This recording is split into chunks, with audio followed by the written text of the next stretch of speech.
Welcome to the AFR Saints channel, where we provide you daily content on your favorite team, the New Orleans Saints. Do us a favor and hit that subscribe button. Be sure to leave your comments below and smash that like button. Who dat?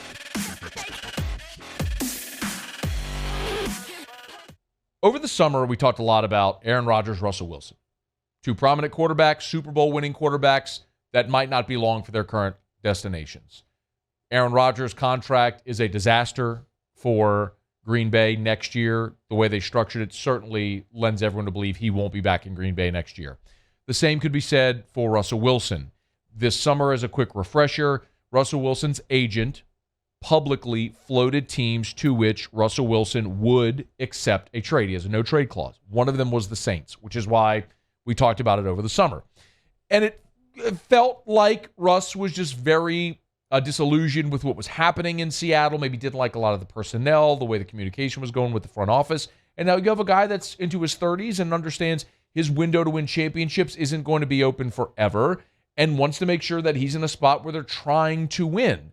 And then Pete Carroll at the time went on the Dan Patrick Show and said this. The little bit that he said carried so much airtime that it became bigger than life. Throughout the whole process, Russell, we've always been connected. We've always been talking. We've never not been in communication, and we weren't at all at this time either. It's gone very well, even though that discussion lasted so long, and you had certain guys that just decided to keep the story going, and they just wanted to keep feeding it. And that. It really was much bigger than it was for us internally, and I thought we handled it really well.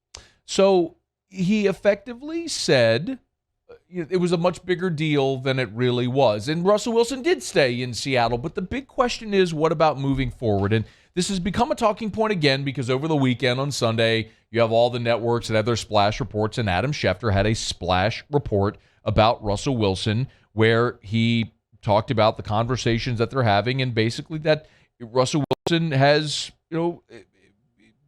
is looking for the next phase of his career. And people in New Orleans are interested for very obvious reasons because it's one of the places that Russell Wilson's agent has said he would come. Pete Carroll, again, had to address that on Monday. I don't mess with him, so I don't have to, Mike, and I know what's going on, and I don't need to follow what the agenda that somebody has out there to try to, create and stir stuff up and all that. And we'll go about our off season when the time comes. But that stuff, really, that doesn't affect me. Is it really an agenda? I don't know. That's the thing where I think Pete Carroll might be dismissive or naive. I don't think that it's an agenda when the person closely associated with Russell Wilson is sharing this. Russell Wilson's at a point in his career at 33 years old where he feels very much like Drew Brees was in 2014, 15, 16 when the Saints went back-to-back-to-back 7 and 9 seasons. It was a quarterback that had been at the top of the world and had won a Super Bowl and was now into his 30s, and you realize that window isn't going to be open forever, and you want to make sure that there is a path forward to keep winning. Russell Wilson said himself he wants to win 3 Super Bowls.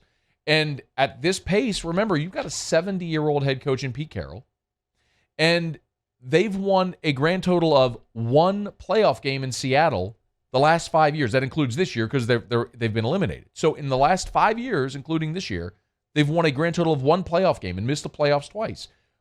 They're not on a winning path or trajectory in Seattle. So it makes sense that Russell Wilson would look around to say, is there a better spot for me to win right now?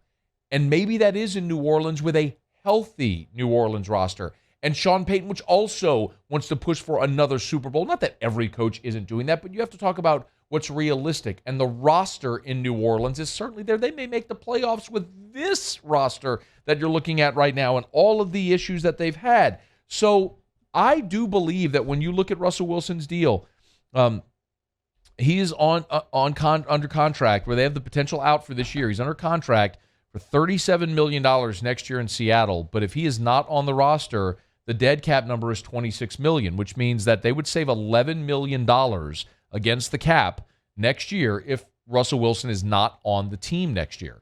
So it would actually benefit Seattle financially to move Russell Wilson. Now, maybe not competitively. They need an option there. And it would cost any team a lot to do a deal with Russell Wilson. but the Saints have just as good a chance as any, and those stories aren't PFA. They're not plucked from the air because we know where they've originated from in the past. I don't know that Aaron Rodgers is realistic for New Orleans because I don't think New Orleans has the assets to make a play for Aaron Rodgers. Russell Wilson feels more realistic, and this is just getting started. Hey, thanks so much for watching. Please leave your comments. I love to interact, and be sure to hit the red subscribe button below.